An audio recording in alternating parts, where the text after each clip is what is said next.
and gentlemen, welcome to the Sunday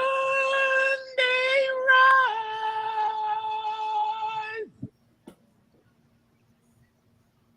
Good morning, fellas. What's going on, baby? Morning. Hey, look, another Sunday, another opportunity to pass the collection plate around. The glory, baby. The glory. Hey, what you did? I ain't like that midnight ride. When you did that, you ain't look like you had nubs because the shit off your arm. It did. It looked like dinosaur arms. That was a little scary there. But welcome to the show. Welcome to another Sunday Rise. Myself, I'm the boss, BJ. The guy to the south of me is the Midnight Rider. The guy on the other side of the screen is the gentleman Jack Carr. And we're going to roll it over to our show's host, the big guy KG. Good morning. Good morning. Now it's time for the big reveal. Oh, we got a big reveal? Let's go. Let's go. I told Jack that was in the cards today. I told him. Let's go. The original Dirty 30. Let's hit it. Oh, Lord. Oh, Lord. Here we go. No, you didn't go there. I did. Here we No, go. Welcome to the Sunday Rise. And here's the thing. I tagged B Mitch in the Instagram live. So if he show up in here, I'm going to show him hella love today. Like I always do. Then I'm going to hurt his feelings. You can try. You can try. Goodness. Nah, I like B. Mitch, but I just don't agree with some of y'all's views on the returner Hall of Famer. Well, All right. So let's just dive into this. Let's just dive into what are we waiting for? Like, I'm sorry. You know how that scene in Rocky is when they at the end of the movie and Sylvester Stallone and Apollo Creed are dancing around the ring and he goes ding ding, ding ding. Let's go. Ding. Why don't we have that as a soundbite? Ding, ding. Yeah, why not? Ding. We need that as a soundbite. So let me go over because we had to put a pin in this last week. The current NFL 2024 Hall of Fame inductees: Dwight Freeney, Devin Hester, Andre Johnson, Julius Peppers, Patrick Willis. What is this? Randy Gradishar? Randy Gradishar, Denver Broncos. And then Steve Mongo McMichael. Those are your 2024 Hall of Fame inductees. If we have time after this gentleman's debate, I have the list for the 2025 Hall of Fame eligible guys that are, Oh no! So, I saw this. Let's just get right into the thick of things, right? We've been on this show, and I can't remember. I know my opinion, KJ. I can't remember when Midnight Rider stood on this. We never got Jack's opinion because he wasn't on the show then. But the consensus was that Brian Mitchell. Hold on, let me not make this a Brian Mitchell thing. The consensus was that if you're going to honor somebody at a position, then you have to honor what came before them and what built up to it. You have to take account what the game style in the 80s, the game style in the 90s, the game style in the 70s. It's not the same game going through each decade. So you had to take account for what guys did then and how they retired and where they stood, championships, yardage, what was their impact on the game. So some of us felt that if you honor Devin Hester as a Hall of Famer, then you have to honor Brian Mitchell also as a special teamer. All-purpose yards, everything he did on special teams. It's just one of them things. Honor the person that came before you. And Hall of Fame, I'm not denying, Devin Hester's talent, but, and I'll turn it over to the guys. I'm going to let the gentleman Jack Carr go first because KG, I, and the Midnight Rider have talked about this ad nauseum. I'm going to let gentleman Jack go and give his opinion on this situation. Yeah, I'm definitely a Brian Mitchell fan. I was a Mike Nelms fan. I think he was also a top returner in this league. But Devin Hester, man, that's all he did, and he did it very well. Wide receiver, cornerback, all that wasn't that successful. But his returns, you cannot say he wasn't a Hall of Fame kick returner. He had 15 returns for touchdowns. I think it was 14 punt returns. I'm sorry, he had 19. 14 punt returns, 5 kickoff returns. He's the only guy to return 5 returns in a season, and he's done that twice. He's the only person to lead the league in kick returns and punt returns. He's done that twice. You know what I'm saying? Has Brian Mitchell done any of that? No. Brian Mitchell a good punt returner? Yes. He's borderline. I'm gonna bump it up a little bit from a discussion we had on a previous show. He's borderline Hall of Fame. But is he surefire Hall of Fame like Devin Hester should have been? I don't think so. So I know what y'all think. Go ahead and I gotta be okay. Uh-oh. I'm gonna turn this over to big guy KG. Because I can see the look on his face. He rubbing his beard. He got Brian Mitchell sitting in the background. He giving you that slow blink. KG. Oh, I feel it. I feel it. So here's the thing.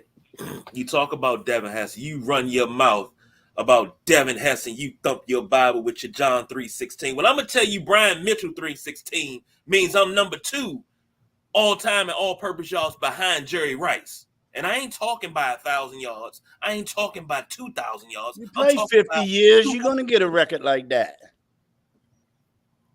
I'm talking about 243 yards. I'm talking holding the NFL record for combined kickoff and punt return yards at 19,013. I'm talking kickoff return yards NFL record for 14,000 yards. Kickoff return record 607.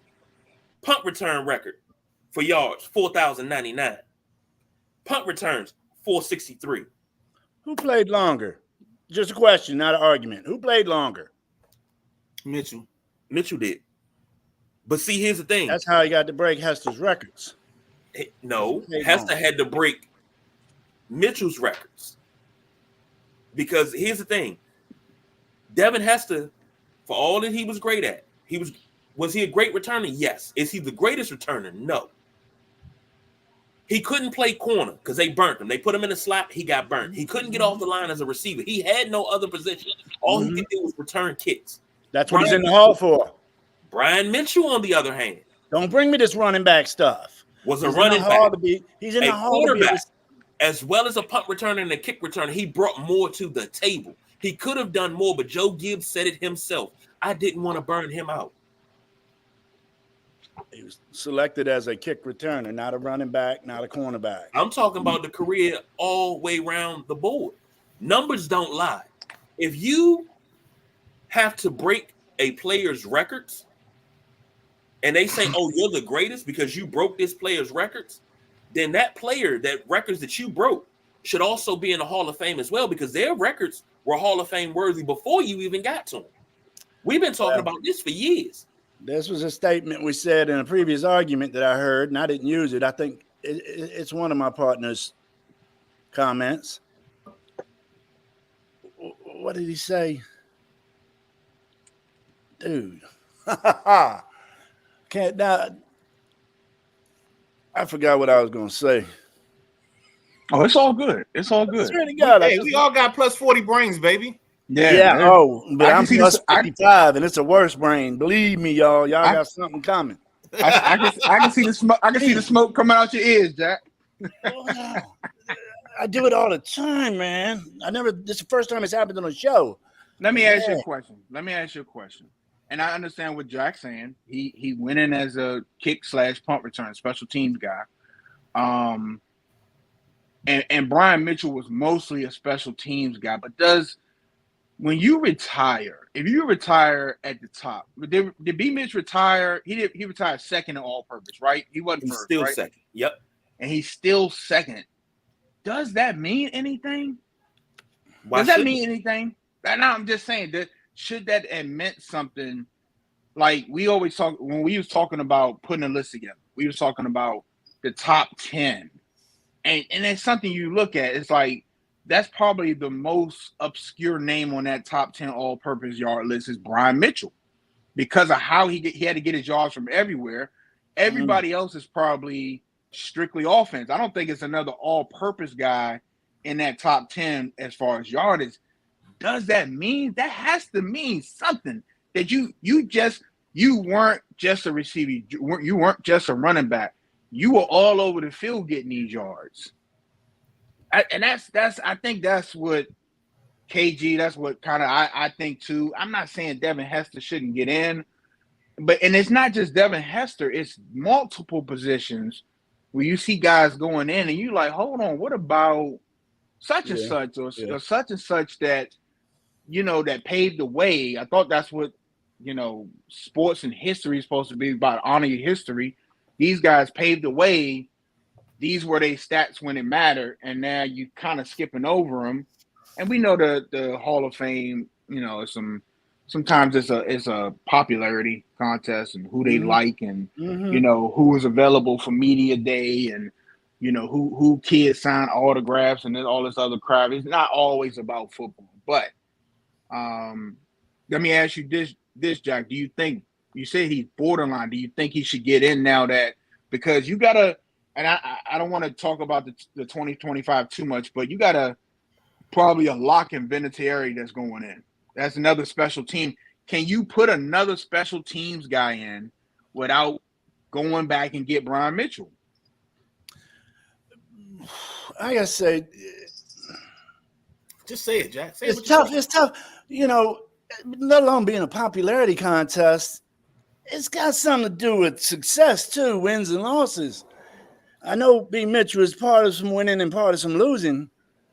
And what I was going to bring up a minute ago that I had that brain fart on, you just see him kick away from Devin Hester, avoid Devin Hester. I don't recall Brian Mitchell being kicked away from like Devin Hester was.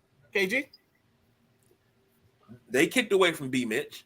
I don't remember that. I've been watching wrestling ball a long time. It a wasn't a necessity. It may not be quote unquote kicking away from him, like kicking it out of bounds. They hung a lot of kicks so the coverage team could get down, and he has the record for most fair catches because they would hang the punt, so he had the fair catch, so he couldn't return it.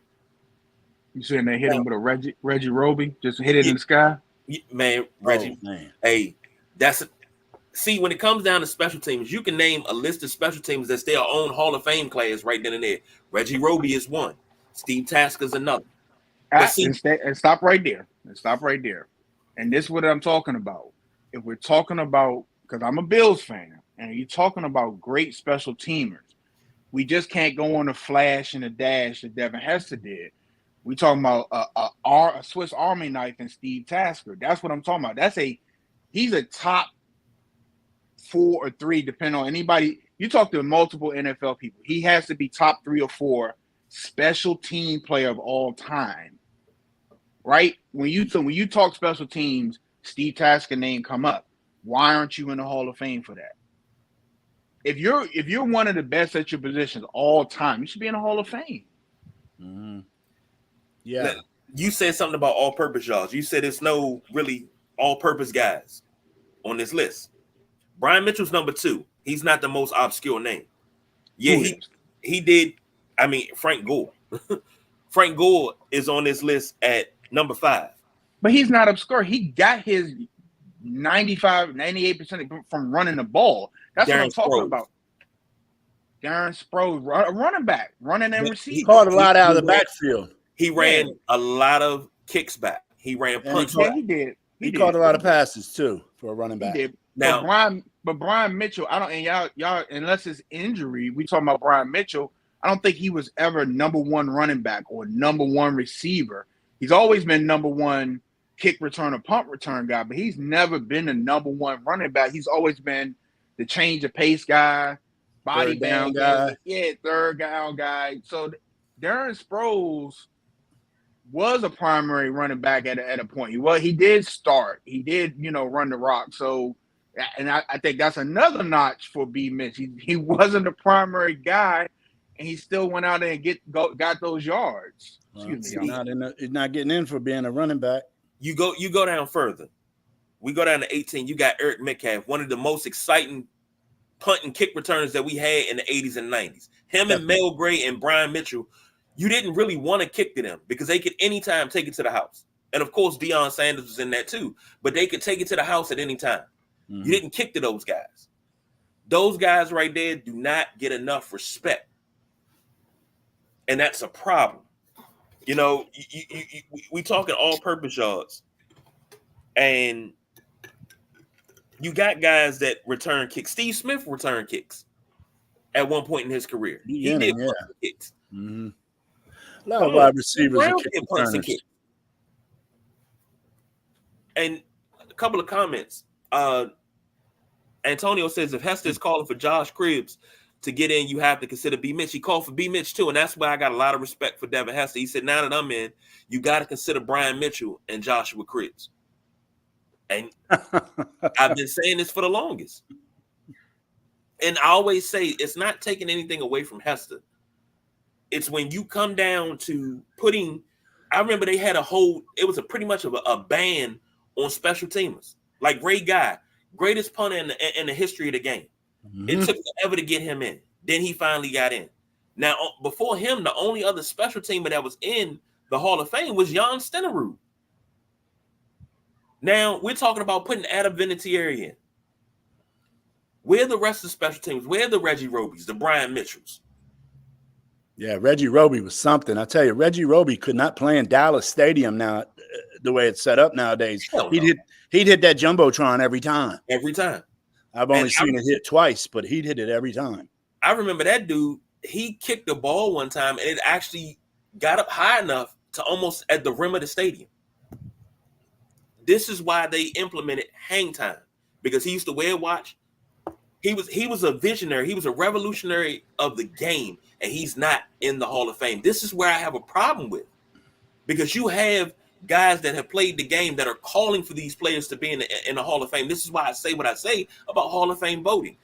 I don't think journalists should be voting for Hall of Fame, because all you're doing is voting for the guy that talked to you during his career, gave you the interviews, they gave you the sit downs, gave you the insider. If something was going on, you could call them and they could say, hey, such and such ain't doing too good here in training camp. You need to write a story about it. Those are the guys that they're putting in. This is why Art Monk had to wait so long. No, let's stop that. Let's stop because now we're going too far. You're going too far because you're about to say let the players vote for the Hall of Fame. And I don't give a damn who votes for it, but you got to take the journalists out of it. No, you can't, because they actually watch the game. The players don't. You got players that come in the league that don't even know who's in their own division after they get drafted. I didn't say anything about the players. I said take the journalists out of it. You can't let the people do it. No, you can't. It's a popularity contest. You got to find another way. You should add some gold jackets to the panel.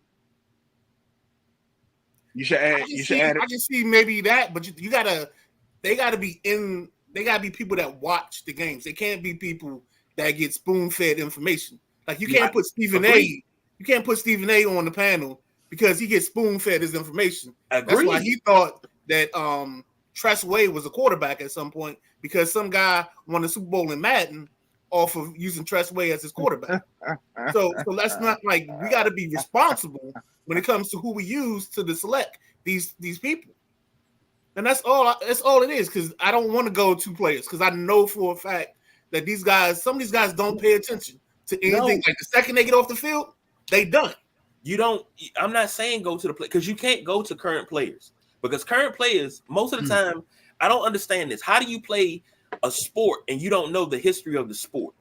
Because you don't care. You just because you're an athlete, because you're good at the game. Bro, I've been an athlete my whole life, and I know the history of every sport that I play, because that's the way I was taught. I couldn't play the sport if I didn't know what came before me. Yes, you can. It's real simple. It's real simple.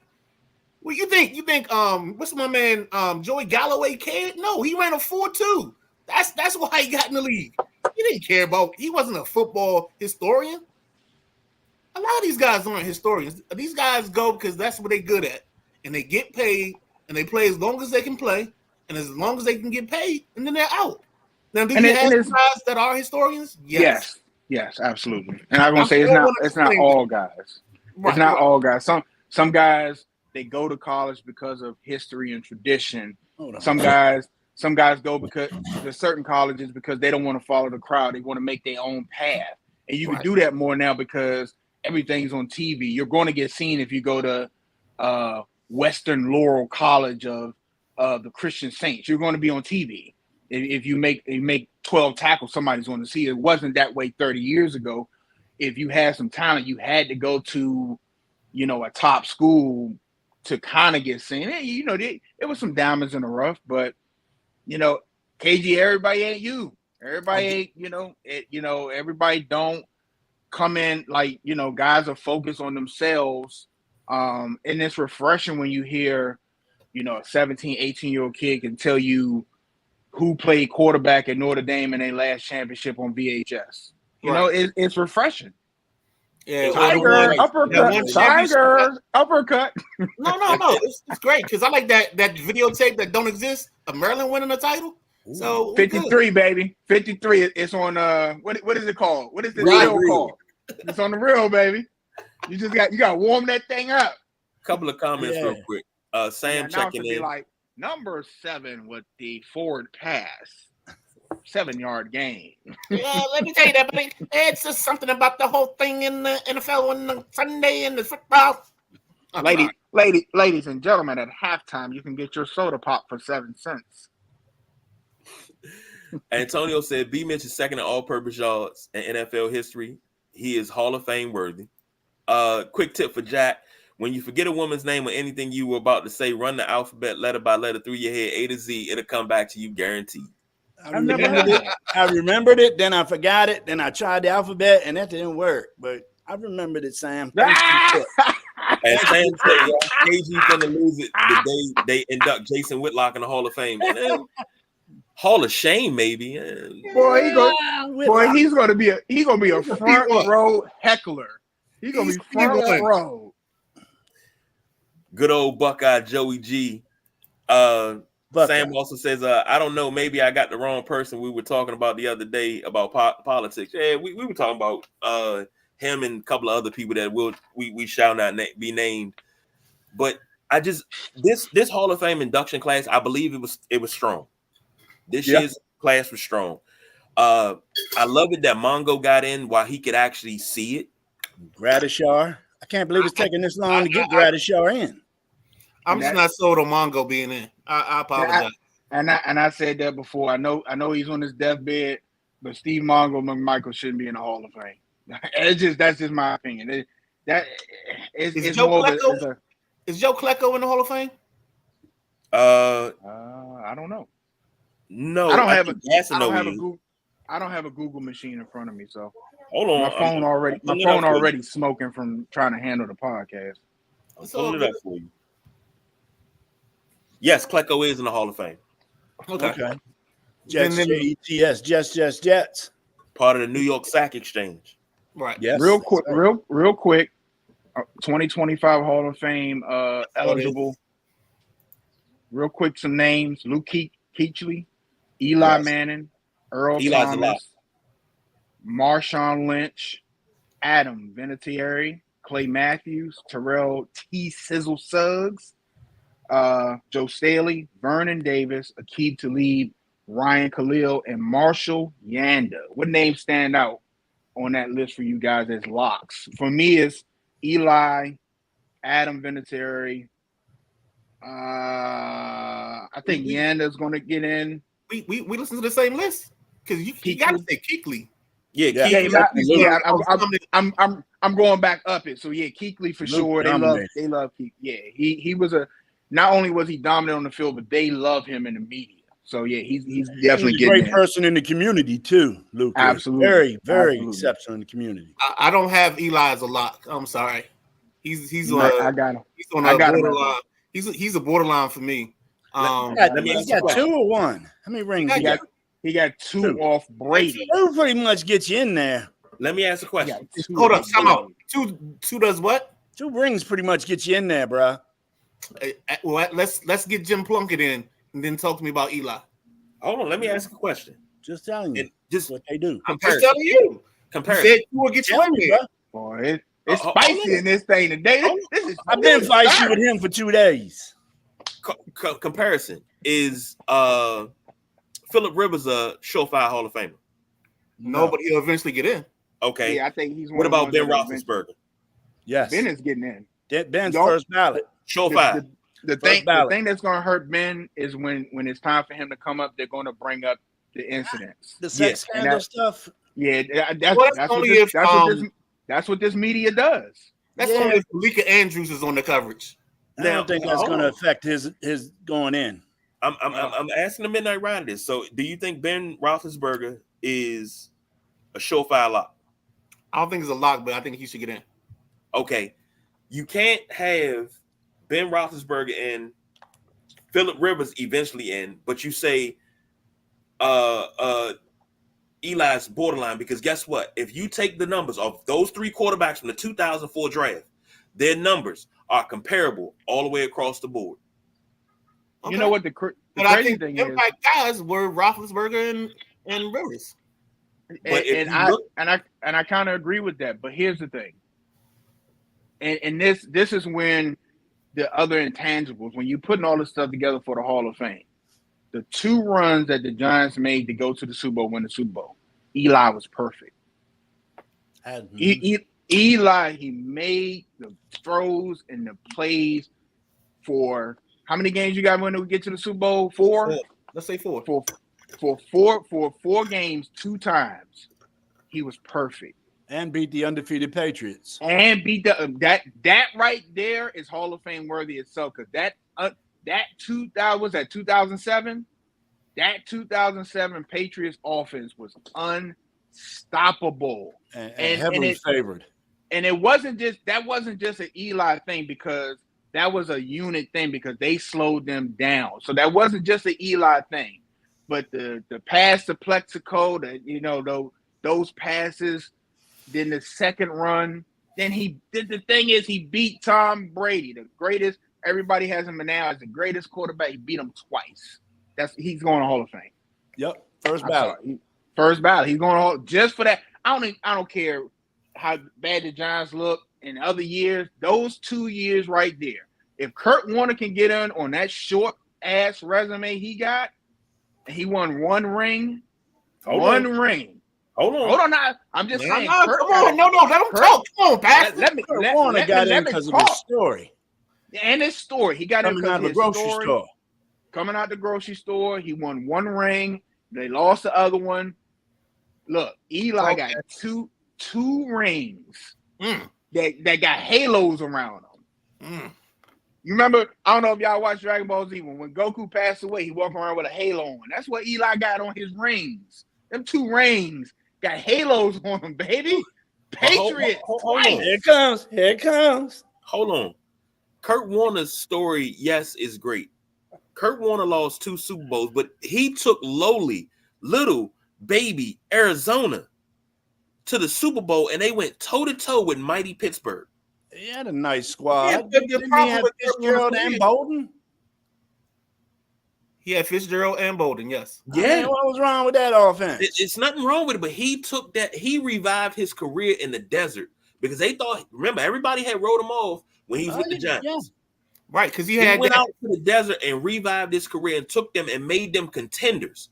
That alone, right there, that second act of his career showed that he was a Hall of Fame quarterback and not a system guy. He didn't have to be greatest show on turf, but he was so good at what he did.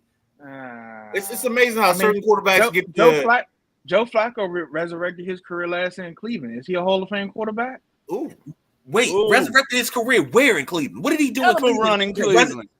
He had a hell of a run last year. Did they make the playoffs? Playoffs? Did they make the playoffs? Yes, they did. Yes, they did. They won a game. Where did they go? Didn't they?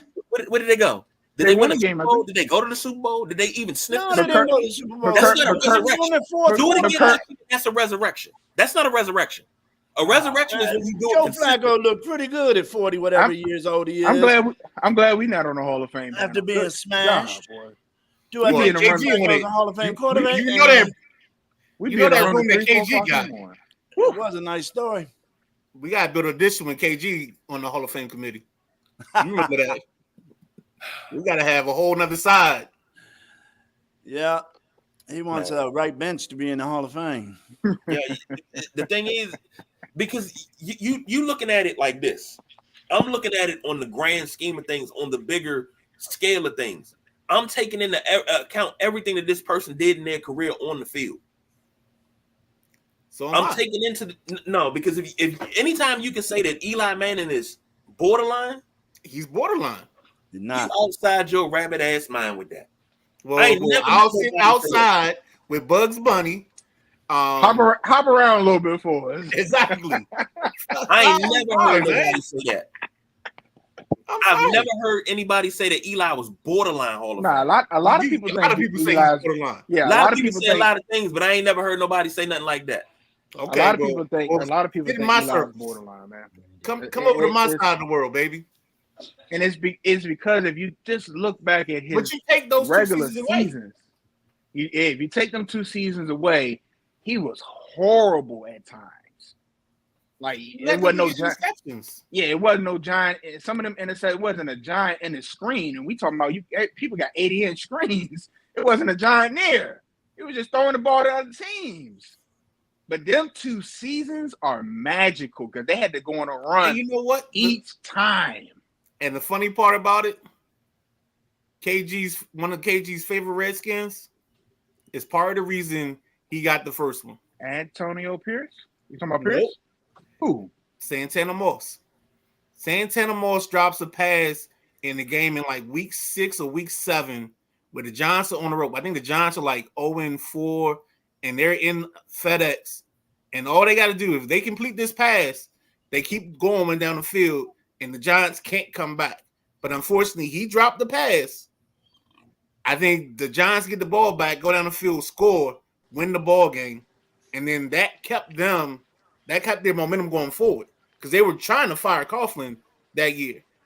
And that's the year that Coughlin kind of had this this moment with God kind of a thing and changed his ways a little bit, talking to Strahan. And it came right around that time of that game. Washington could have put them out of their misery, and they didn't. And then from that point on, New York got on a roll, and you couldn't stop them. They just was going downhill. Yep. I didn't know that. Lee Ice checking in. He said, fellas. Oh, Lord. Fame, not numbers, not very good, but fame. Amazon on the word fame. And I get that. But see, the thing is, you have to judge the product by the numbers. You have to judge what they did in their career, and you have to judge by the numbers. Because if you're not judging by the numbers, and you're not judging by what they did, so-and-so had Brett Favre had this great night after his dad died. That's like one of the greatest performances. Oh God, put him in the Hall of Fame off of that performance. You have to.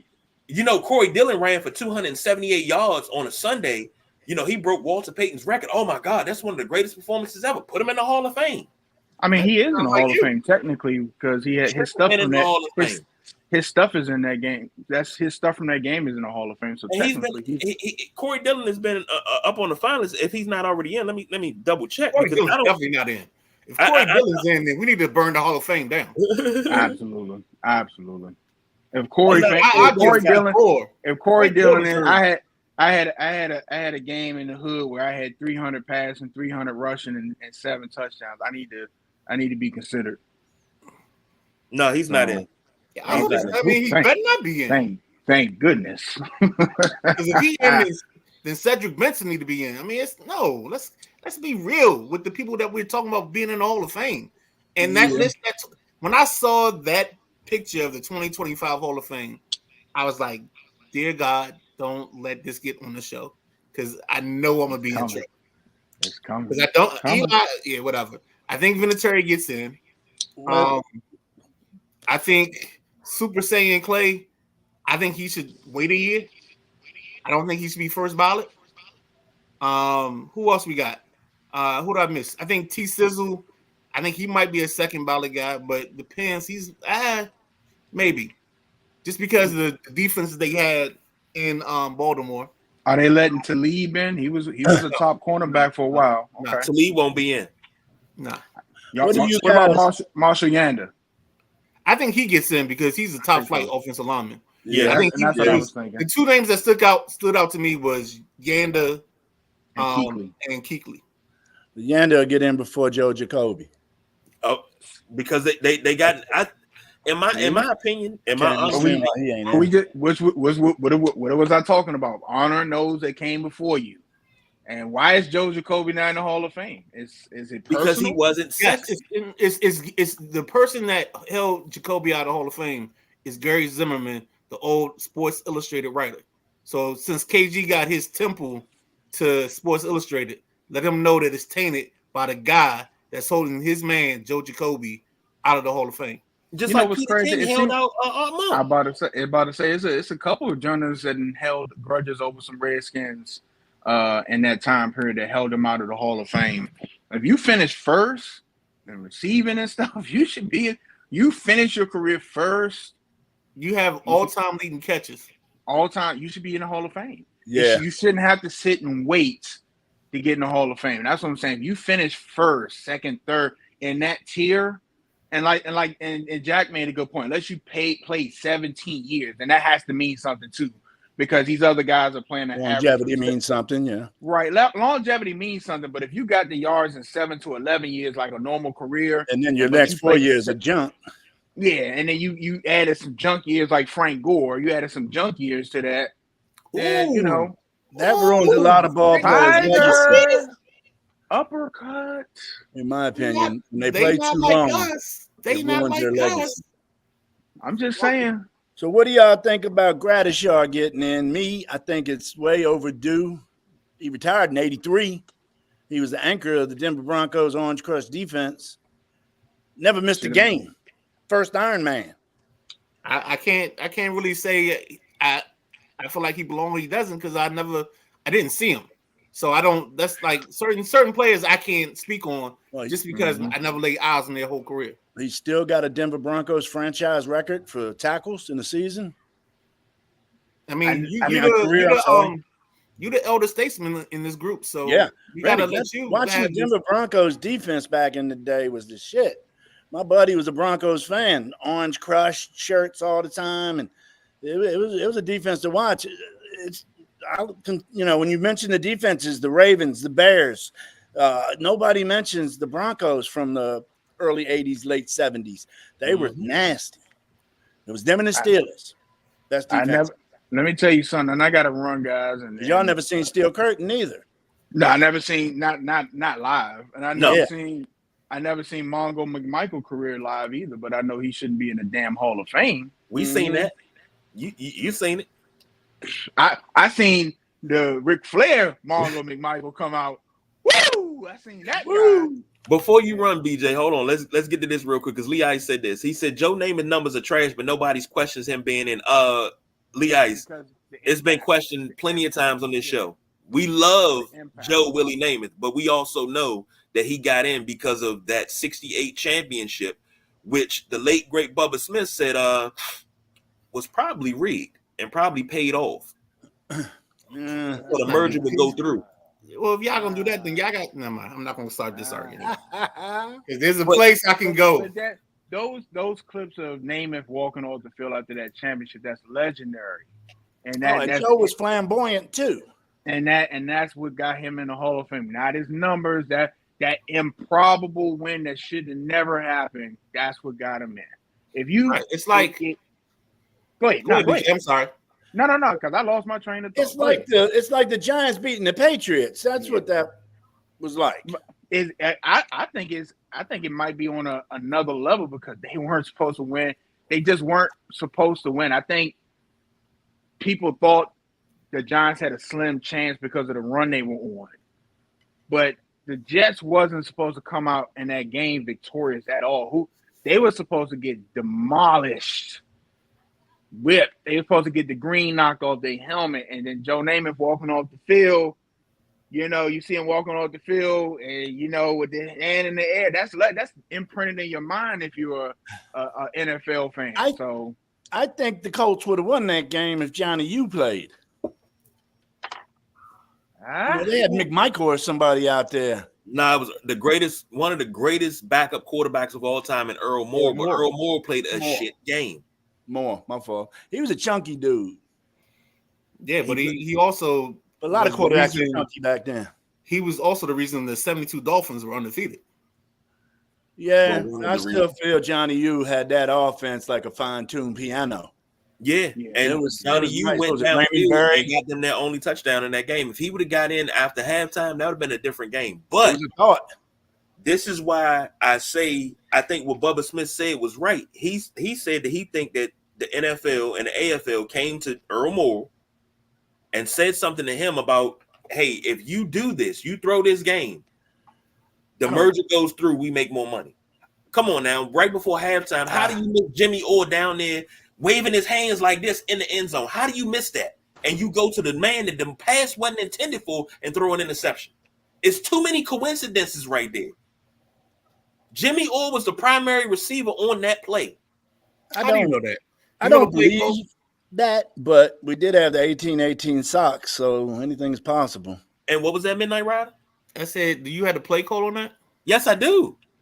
So Actually- you know he's the primary. That it's a play they had ran all season. He was. I mean, I'm just asking because you wasn't there, but you know, I mean, I don't know how was life there. works. he was there. For I'm telling you, he has a time machine. He was there. I'm gonna tell you this, and I What are told we you this. doing? No, I told you this once before. You gotta stop. When What I are we first doing started, here? no, when I first started watching football, I had to learn about the Baltimore Colts before I could learn about the Washington Redskins. I had to learn about the Baltimore Colts. I had to learn about everything that they went through. And then at that time, they were leaving Baltimore. So I had to learn everything about Baltimore before I could learn about DC. Yeah, So I you- know all of those You know that it was tuxedo right. 24 option Q pass on one Yeah, what? break. Just Zebra- like they had zebra split. this play with Raymond Berry where he went out into the flat and then did an out and up. It was money. They did it against the Raiders. The Raiders couldn't stop it. Let me Raymond ask you a Berry was question money, before I- man. before I He's a get big off of receiver. here. Before I get off of here, how come you don't know what the primary receiver is when you pass in Notre Dame in the dynasty? There is one. I run the ball. Because I I'm looking, Smash Mouth. I'm looking when you pass it. Throw the ball! Why ain't throw the ball? Why ain't throw the ball? Why ain't throw the ball? I His got other a problem brother- is his starter is Riley Leonard. See, okay. Midnight Rider, I'm waiting for you to hop on so we can add you to the mix. Oh, Come yo, on. hey, if this senior citizen home next week kick in, I'm gonna be there. Sounds might like be he's there ready to sooner whoop than your later. butt. Say what? Sounds like he's ready to whoop your butt. Come on, man. I'm confident. Sounds like he's ready. I got to go to YouTube and find out what sound a turtle makes, and when I'm playing, I can make that sound on the mic. I don't know what it is. No. You know what? You're the funniest. I think you are one of the few that actually talks on the mic. I ain't So talking on the mic hear- last game because I hear like He's talking junk, huh? No, I hear- cussing that game out. Yeah. I hear. I'm about to throw this controller. This I love that part. Like Well, you everybody know- else, like the only one that's annoying is it's the one that Jimmy has because Jimmy has like this robotic voice that's in the background. He has the what is that? The screen The screen like navigation. the screen navigation on. Yeah. Yeah, so it's like you have heard play is I'm like, what the Oh Lord. it's just like he's the only one that I just like if I could watch this game with the sound off, I'm good. But like I kinda told like y'all a- fellas, man, I love Kind of like a watching Mike y'all play. Tirico thing. Huh? Kind of like a Mike Tirico thing. No, Watching the it's sound more off. like a what's my man? The Collinsworth kid. That's what it sounds like. Because Tirico's actually good at his job. You just a hater. Mm, Oh, that's who she is. Oh my god. mm. Okay, I'm sorry. Hold on, guys. My little buddy just showed up. What's up? Uh-oh. Come here. Oh, That's my little man. I ain't seen him in over a year, and I only met him for an hour. Mhm. what's going Yeah, I was on? playing with him for an hour, and then they took him away for babysitter's house. He got a doggy babysitter. What's his name again? Boots. This is my boy Boots. Boots, what's going on, Boots? Go get Boots, him. you on the show, baby? I'm glad y'all brought him. All right, fellas, I gotta run. Y'all have a good show. All right, man. Jackable. Oh, yeah, There we you go. go. Thank you. Oh, I got you.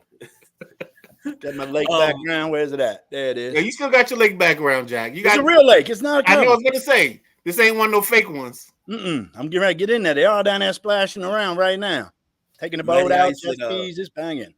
I think the Pro Football Hall of Fame is getting watered down. They shouldn't be classes watered down. Yeah. Shouldn't be classes of 6 and 8 every year. I think It 4 to is getting watered 6. down. But I they think only it should be did 4 to 7 this year. They didn't do anybody from like the what's that, the committee for the older players. Nobody from the older players got in. These were all current, and that was kind of crazy. But okay.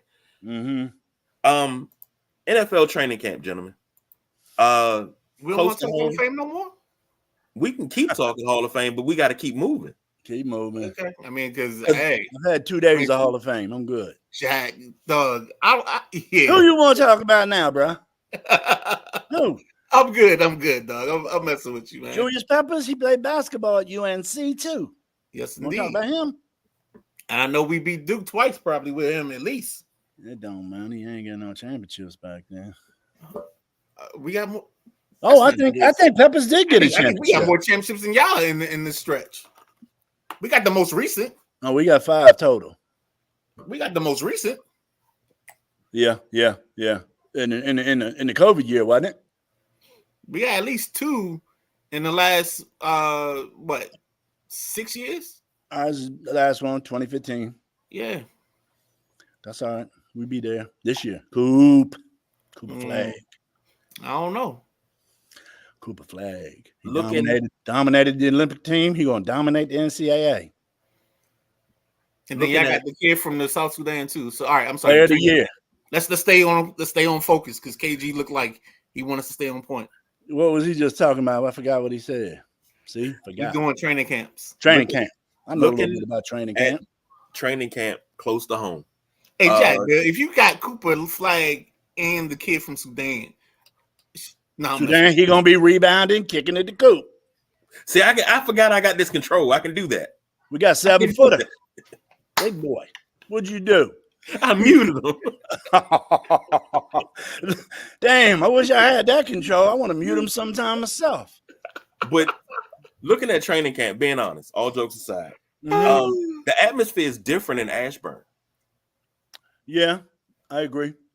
Do Okay. The media's still all over it, trying to find that shit show again, which I hope we're gonna Can step out of that.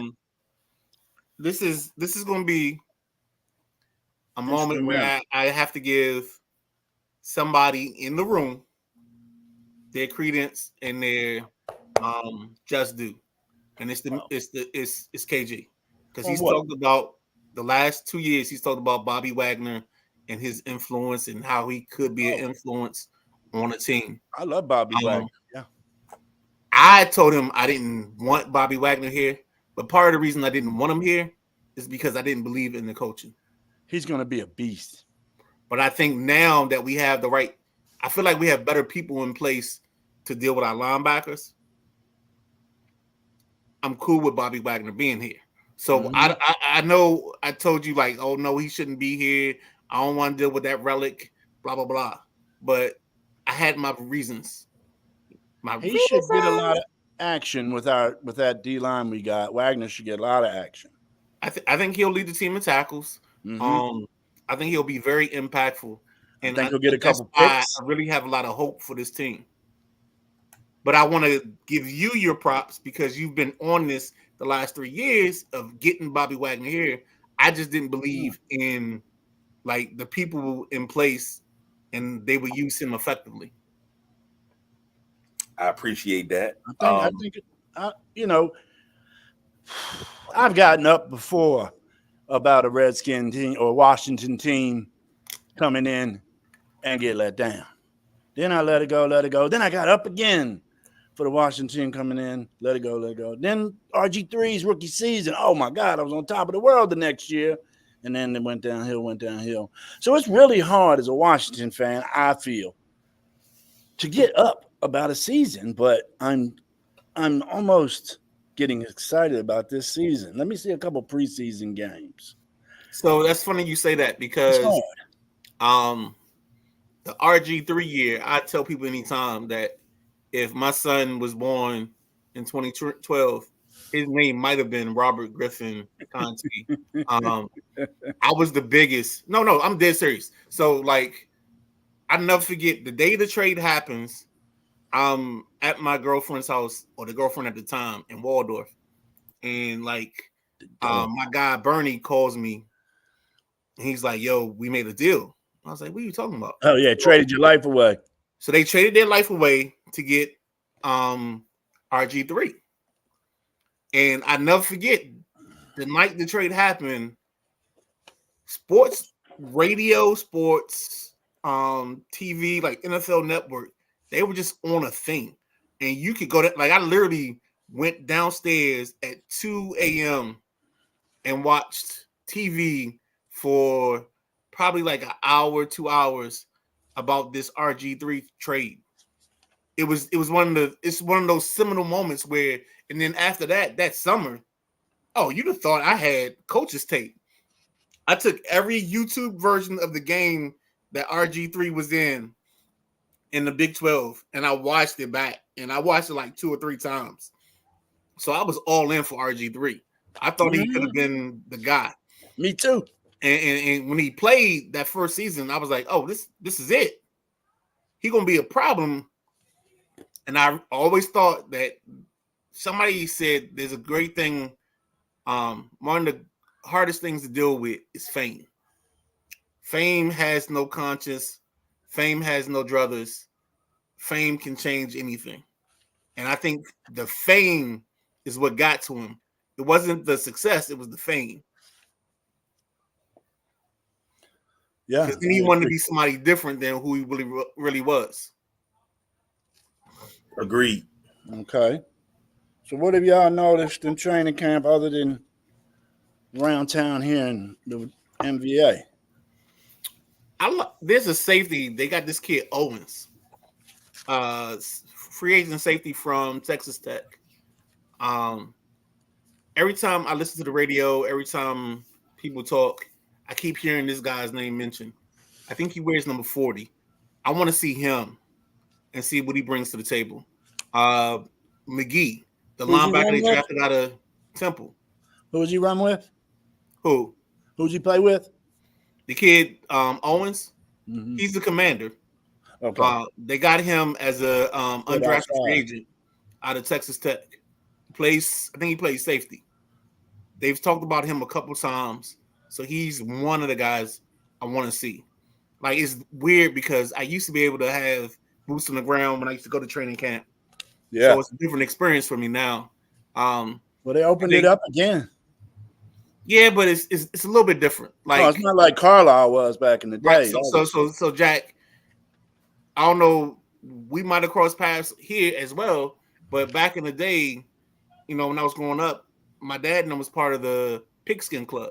So the Pigskin Club would go up to Carlisle. They had a special day. So we go up to Carlisle. We get the team highlight video. That would be our first stop. So like at 8, or like we got there at 8, at 8:30, we're in the gymnasium listening to the team's highlight tapes. And then a couple guys would come in, and I never forget the first year I went, the first 2 guys I met was like Mark May and Russ Grimm. Because they can't, like, I'm standing there with my dad, and my dad is facilitating stuff, and like I just look straight up, and it's those 2 guys. So like I don't have the same experience, because one of my last actually experiences, since we're talking about the guy, and KG has him in the background, I'll never forget the year I went up and they were like, well, who do you like? And I was like, they got this running back, number 30, Mitchell. I think he's going to be all right. I think he'll make the team. Like, that was my surprise guy. Where'd he go to school? So at that time, I think they were Southeast Louisiana. Southwest Louisiana. Okay, Southwest Louisiana. But I'm in the same zip code. And then now they're Louisiana Lafayette, right? Yeah. Okay. So now that I've taken you down my childhood training camp thing. Yeah, so Owens is one kid that I like. And the other kid that sticks out to me every time I listen to people talk is Jonathan McGee, the linebacker from Tennessee. I mean, I'm Tennessee, Temple. Because every time I hear them talk, I hear the same things they praised Cam Curl for. And if you remember, like everybody was like, "Oh, Cam Curl was just always like in team meetings. He's always on point. He knows what we're doing. Blah blah blah." And then when I listen to them talk about McGee, I think McGee's kind of the same way.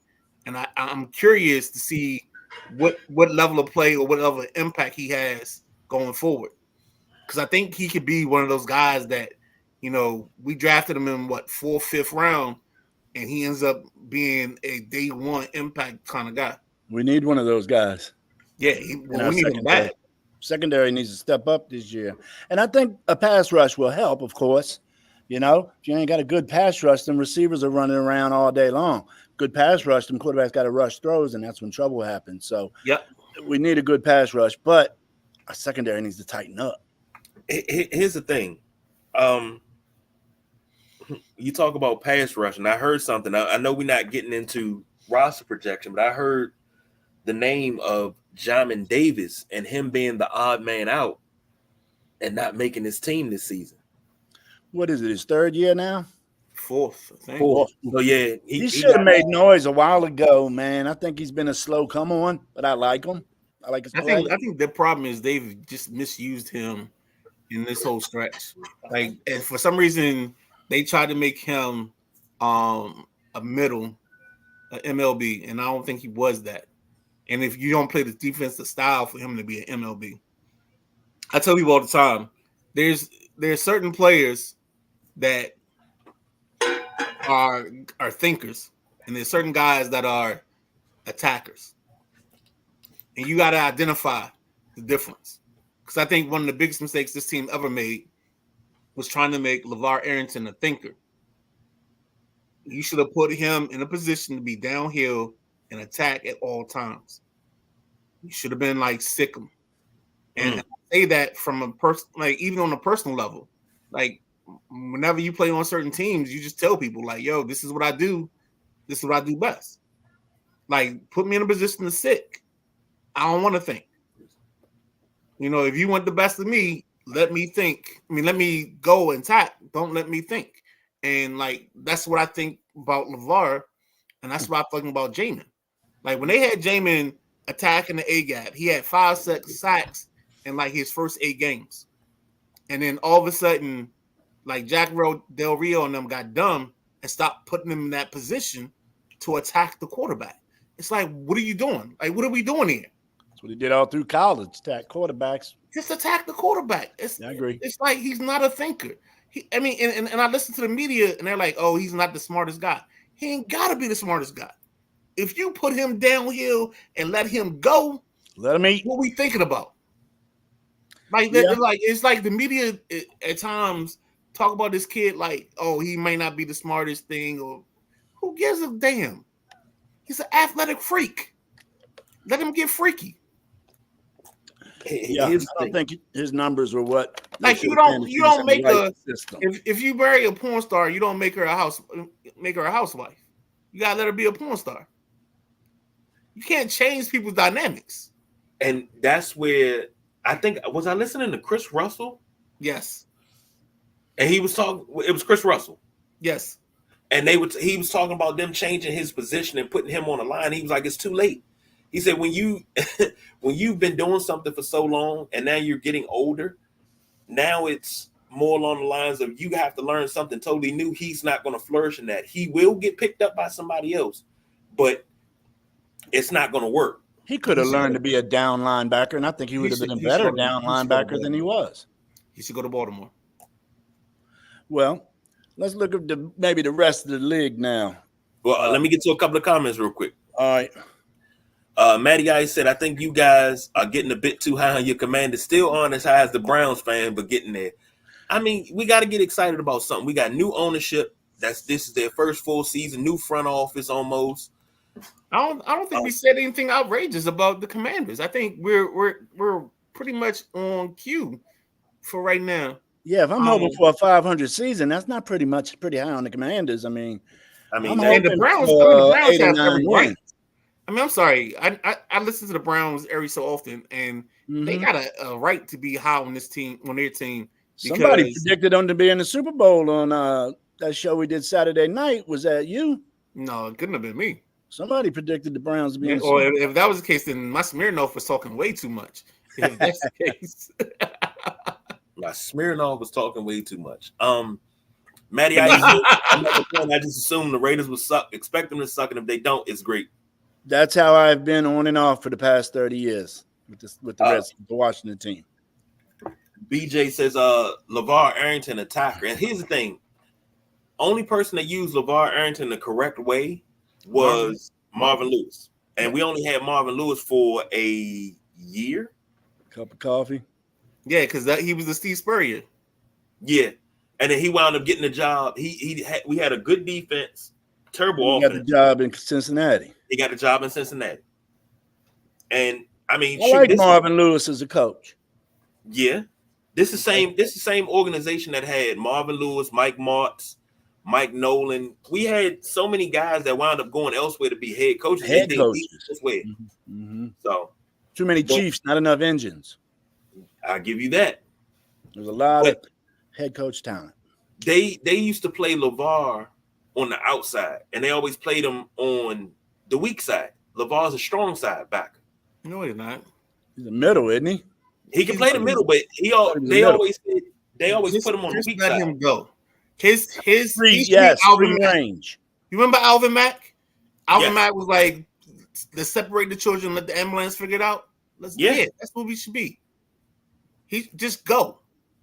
I don't know. Like, I think the biggest mistake they made with LeVar was they tried to make him a regular 4-down, 3-down backer, like coverage and thinking like, oh, if your guy doesn't go, no, he should have been coming off the edge, LT style. That was the whole point. Yeah, I agree. He should have been an attack linebacker from day one, and that's one of the biggest mistakes that Greg Williams made. Should have played him just like LT. He should have just said, "Yo, son, either side." I'd never forget. I had a kid that could shoot the basketball, shoot the lights out of the basketball. Kid's name was Eric. He was one of the freshman kids I had on my summer league team. And one day at halftime, shoot when you get it. Hey, say it again, Jack Carr. Put him up. Shoot when you get it. I said, look, son, if we pass the basketball to you and you wide open and you don't shoot it, I'm gonna pull you out the ball game. Mm-hmm. You're gonna sit beside me because I ain't got a bunch of shooters on this team. I've been there. And we're gonna win, we're gonna ride or die when you're shooting. So make me look great. Yeah, they had a leash on LeVar. Yeah, that's the problem. Sometimes it's stuck to watch. It's certain athletes you can't put certain leashes on. You know what I'm saying? Like you can't put the garters on a guy like him. Well, you talk LeVar. You gotta give him blinders and just let him know that this is where we going, and that's what you do. And that's part of the reason that Troy Aikman didn't play football too much longer after he got hit. Put his ass out. Well, with the tackle that's illegal nowadays. That little shoulder grab, trip the leg up thing. Yeah, that's a new rule this year. That's a penalty. The boss BJ said London Fletcher thinker. Yeah, London Fletcher was he was great for what he is because he was intellectual. But you saw that video with Calvin Johnson. Underrated as well. Everybody knows London Fletcher was underrated. Most definitely. Still is. London Fletcher was a beast everywhere he went. Hall of Famer. Led the league in tackles almost all the time, or was up there. Yeah, dude, you don't give London Fletcher dap. You crazy. Hall of Famer. Crazy. HOF. Well, look here. Around the league, we got some quarterbacks coming back from injuries. And I hear Joe Burrow's looking crisp. I hear Kirk Cousins. You don't see no effects from the torn Achilles. And a young boy, Bo Nix, is looking real good in Denver. Say that. Hold on. I didn't think you said that. Hey, Bo Nix, good grades. Say that one more time. You said something about Bo Nix. Is looking good in Denver. I'm excited to see Joe Nix. So you said Bo Nix. Bo Nix. I'm excited to see Bo Nix in the Denver Broncos this year. Bye-bye, Russell Wilson. KG. But y'all don't like the Bo Nix? Oh, no. Hold on. Because you doing something that you didn't mean to do. You want me to mention Michael Penix too? KG. What I say you on draft day? Who did I say was going to the Broncos? Oh, you said that. Yeah, Bo Nix. And you said he was going to have a good rookie season or something like that. He's going to be perfect. He's perfect. Thought he's perfect for Sean Payton. Said that Bo Nix was going to a Drew Brees. Bo Nix was going to Denver. This before before Russell got traded, wasn't it? It was our pre-draft thing. Yeah, but I think it was after Russell got traded. Yeah, it was after Russell got traded. And I was like, Bo Nix is the perfect Sean Payton quarterback. And there's no way he's like he'll fail only because their lack of receiver talent. He's not going to fail because of Bo Nix not understanding. Because he, like I said, even in the draft thing, Bo Nix, a lot of his throws are short, quick, out of hand type of situations. And I still believe to this day, I think he's in the perfect spot for him. Comment from over on IG. We were talking about LeVar Arrington. My man Jew said, agree with KG. You put LeVar on the strong side, his career, his stats would have been Hall of Fame. I just think you just let him attack. Yeah, you move him around, but he could play the middle, but him at strong side. So think about I actually thought of him playing middle just so he could get downhill. Instead of him thinking. Y'all came back to LeVar. But that's just something different. So I think that's because of comment, Jack. Not because of anything else. I'm just tripping. I love LeVar. We got anything else comment wise? No, we're caught up on that, I believe. Well, let's jump over to the Olympic medal count. Yes. Total medals. USA has 65. Damn, that China has 42, as well as France. Australia 27. Great Britain 37. As far as gold, China has 18, US has 15, France 12, Australia 12, and Great Britain 10. Well, we're going to get that golden breakdancing on the last couple of days, and we're going to take over the title of most golds. Watch. We should.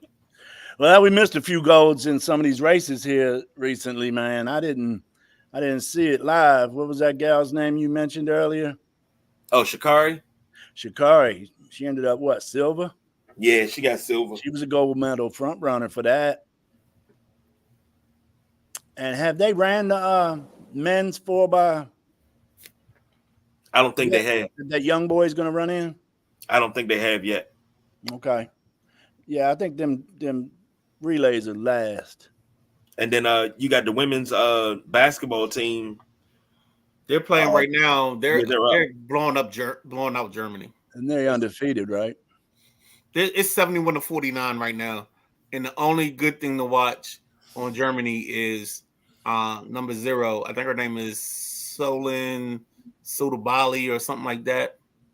Well, are they in the second half? Yeah, they're in the second half. There are 8 minutes left in the fourth. Yeah, I agree with Matt. Yo, I'm gonna go with when we finish this, I'm going to Instagram because this Germany girl, I'm sorry. Send it. Hey, she gonna be on the list. Send it. Make the list. Send it. Sound effects.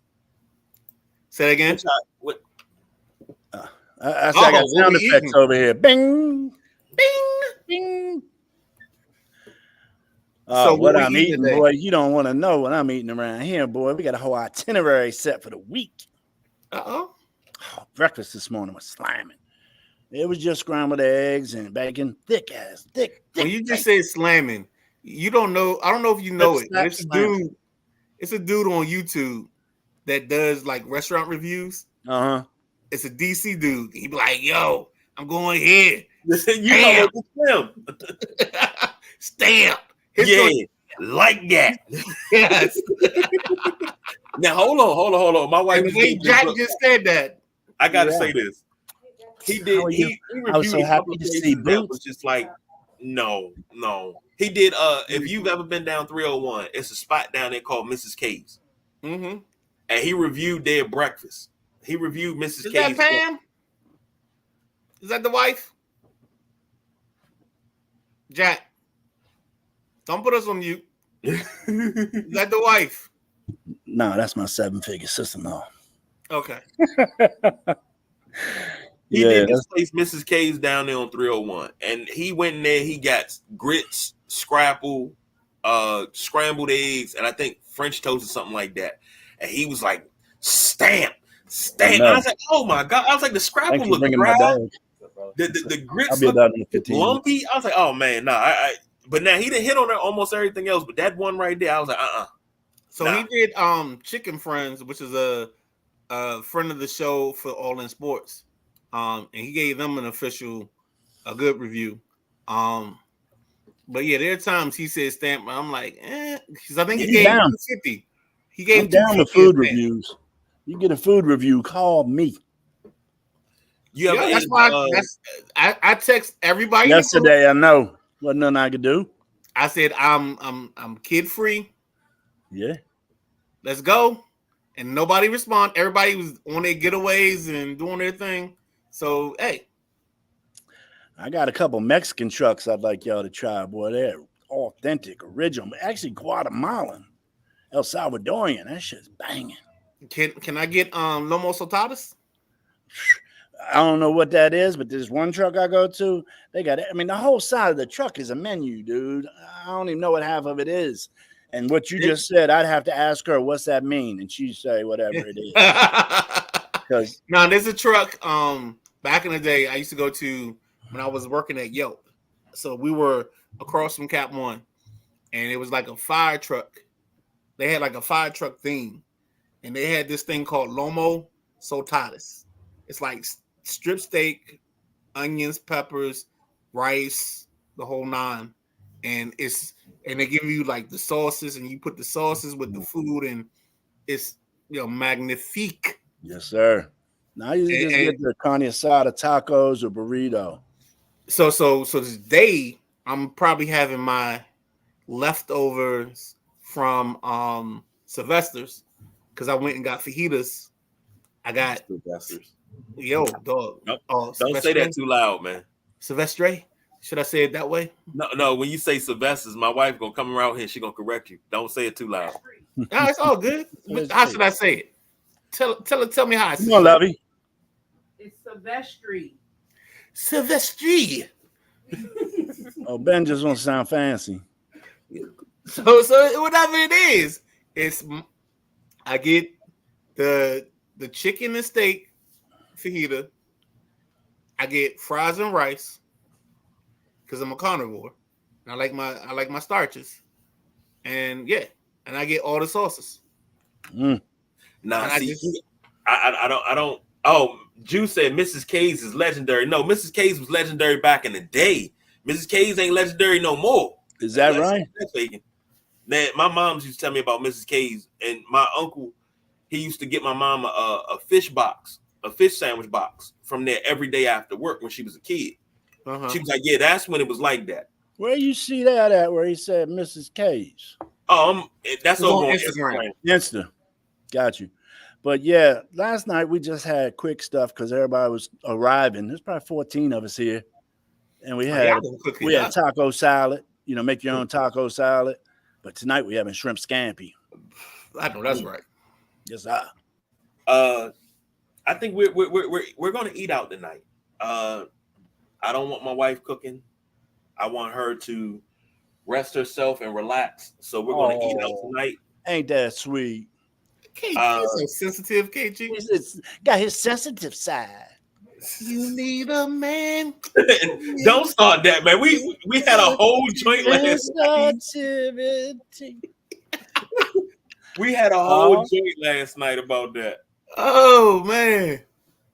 But We got you. I think we gonna eat out. Probably do some chicken. But you talk about Sylvestre. Sylvestre got me hooked on their burrito. I only eat the fajitas. I mean, that burrito is like this big. Okay. And you get that burrito and extra sour cream on the side. Nothing like. But do you put hot sauce on your burrito, baby? Oh, I put all kinds of sauce on my burrito. That's the. You ain't catch it. Oh, over. I gotta go to the bathroom. Yes. There we go, Jack. Yes, on, sir. Friday, man. baby. Roll over. I gotta go to the bathroom. I do that so Craig. often. I gotta get to Craig. I do that so often because, like, when we hit traffic, my wife be like, "Oh, why we hitting traffic, Mr. Officer? What's going on up there? I gotta get to Craig." I do it so often. Here we go, off the rails. Hot sauce on my burrito. We say that all the time in my house. I think I put that in the post the other day. Yes, you did. Yes, you did. Yeah. A burrito wouldn't be bad today. No, I take any kind. I like breakfast burritos, chicken burrito. I like any kind of burrito. McDonald's breakfast burrito y'all used to be y'all top making me notch. change They my changed ideas. it. Breakfast burrito. Yeah. You know what? A good banging breakfast burrito was IHOP. That water. That steak burrito. I'll be down. Sorry. Oh my God. The IHOP steak burrito was one of the steak and eggs. Oh. My nephew's girlfriend. Good Lord, Cookie. You gotta be, you the old man now. You gotta be like, hey, nephew, I see you, nephew. They 25. Fuck that. Couple comments before we get out of here. Matty Ice said, don't forget Katie Ledecky won the 800-meter freestyle for the 4th Olympics in a row. Yes, you did. Yep. He said he's going to the Carrie Underwood concert at the Hall of Fame tonight, so probably 5 guys. No, I can't do that. That's not good. Carry on. Okay, sensitive. He's sensitive too. He got sensitive side. And Matty Ice said, Ben, is the Mexican place that I think was by 41 that made the breakfast bomb burritos still there? I think it was called Anita's. Yes, Anita's, dog. Oh, yeah. Every Enterprise employee knew, like, it was, the rule was, if you lived by there, it was like rookies in training camp. You had to bring the Anita's to work. Like, if you was a new guy in the office, you had to bring the Anita's. Yes, it's Anita's. That was the yes. Where is that located? It's in Chantilly. Okay. Chantilly. Mm-hmm. You know what? I'll be out that way. I'll be out Like that way. Anita's is like, it's like a little store sitting in the corner of a dealership. So it's not the greatest access point. Hold on. Come. Talk to me. Let's network. Come. What did you say? I said they're good. I've had it. You've had it. Yes. It's good. Yes. If Yeah, she with the says other man. that got to be bomb. Yo, they I'm telling you right now, office lunch on a third, or like if Enterprise had a like say we had a happy hour on a Thursday night, Friday morning, probably every Enterprise had somebody pick up burritos from Anita's. Wow. When I used to work in Mitchellville, we used to head over to Largo over there at the old Capitol Center with all them shops over there, and they had Qdoba in there. Mm-hmm. We used to get big burritos from there. If you ever had Chipotle, go eat a Qdoba. I guarantee you'll never eat Chipotle ever again. I swear, I like Qdoba on my job now. I like Chipotle. Get it? And then Qdoba, and then there's that other joint. There's another burrito spot that makes them just as good as. Oh, Baja Fresh is my favorite. Nah. If you haven't had Baja Fresh, you need to have a Baja Fresh in your life. It's down in Solomon's Island, but it's a franchise. I can't remember that burrito spot. I ain't got nobody near me that would. Damn, what was that called? I keep wanting to say Manny's, but it's not Manny's. It's let me start. A, B, C, D, E. That don't work, big guys. I love Jack Carr, man. I swear. Yo, if nothing else in life is, laughter is a good medicine, baby. Yo, you my dude, man. Let me Moe's. It's called Moe's. Moe's Southwest. Moe's gets down too. All right. But let me after throw this out to having y'all. Hey, hold on. Let's get out so KG can use this, and then let's do the after real quick. 5 minutes and we good. Okay, let me throw this out to you real quick. I need everybody listening. No. You got to do it in the after because because everybody needs to hear this. We have Bob 120. and Edith's, Columbia Pike, Virginia. Go to Bob and Edith's over in 24 hours. You want good food? Go there. Who? Bob and Edith's. Oh yeah. Never, So what do they make? 27 Never heard of it. in Virginia. I love it. They solid. Top What notch. do they make? I never heard of it. They specialize. They in make that? everything: breakfast, lunch, dinner. Get us out and So then Like a Mom dime? and Pop's joint. But thank you everybody for joining us for the Sunday Rise. We'll be back on Tuesday for the boss BJ, who had to skate because he had to go to the big job. The gentleman Jack Carr, the Midnight Ride. I'm the big guy KG. We don't do no overtime. We just do food, baby. We are out of here. Fat boy.